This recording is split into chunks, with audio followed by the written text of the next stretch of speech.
રાજકોટના જામકંડોરણા અને ઉપલેટાને જોડતો મોજ નદી પરનો પુલ છેલ્લા કેટલાક વર્ષોથી જર્જરિત હાલતમાં જોવા મળી રહ્યો છે। ત્યારે આ પુલ જર્જરિત થતા લોકોને પણ ભારે મુશ્કેલીનો સામનો કરવો પડી રહ્યો છે। અનેક રજૂઆતો કરાઈ તેમ છતાં પણ સમસ્યાનો નિકાલ ન આવતા લોકો દ્વારા અનોખો વિરોધ કરવામાં આવ્યો છે। જુઓ આ અહેવાલ। રાજકોટના ઉપલેટાના મોજ નદીને જોડતો પુલ જે ઉપલેટા તથા જામકંડોરણા વચ્ચે આવેલો છે। ચિત્રાવડ ગામ તથા ચિત્રાવડથી જામકંડોરણાથી રાજકોટ જવા માટેનો એકમાત્ર આ માર્ગ છે અને બંને વચ્ચે આવેલ મોજ નદી પર બનાવેલ પુલની હાલત છેલ્લા 4 વર્ષથી જર્જરિત બિસ્માર્ક હાલતમાં છે અને આ પુલ દર વર્ષે ચોમાસામાં ધોવાઈ જતો હોય છે।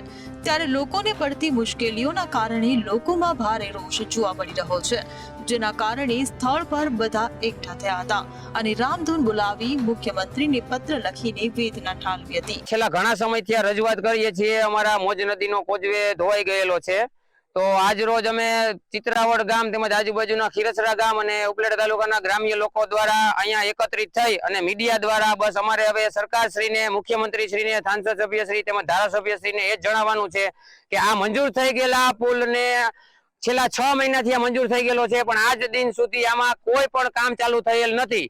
તો આજે અમારા દ્વારા આ પત્ર લખી સાંસદ સભ્યશ્રી, ધારાસભ્યશ્રી તેમજ મુખ્યમંત્રીને પત્ર લખી અને કે બસ એટલું જ કહેવાનું છે કે આ પુલનું કામ તાત્કાલિક ધોરણે ચાલુ કરે। કોઝવે છે જે છેલ્લા 4 વર્ષથી તૂટી ગયેલો છે અને અમારી માંગણી એ છે કે 6 મહિનાથી આ પુલ મંજૂર થઈ ગયો છે 14 કરોડ 12 લાખના ખર્ચે, છતાં પણ આ વસ્તુ જે અધિકારીઓને અમે પૂછીએ છીએ તો એ લોકો કહે છે કે ટેન્ડરિંગની પ્રક્રિયામાં છે। ટેન્ડરિંગ ખરેખર ગ્રાન્ટ નથી કે શું છે, ખરેખર હકીકતમાં અમને સાચો જવાબ મળતો નથી અને આ બંને તરફના 20-25 ગામોના લોકોને આ ખૂબ જ મુશ્કેલ। જ્યારે ઉપલેટાના ધારાસભ્ય દ્વારા આ પુલ માટે 14 કરોડ 12 લાખ રૂપિયા મંજૂર કરવામાં આવ્યા છે, પરંતુ છેલ્લા 6 મહિનાથી ટેન્ડર પ્રક્રિયા પૂર્ણ ન થતા ગ્રામજનોમાં ભારે રોષ જોવા મળ્યો હતો।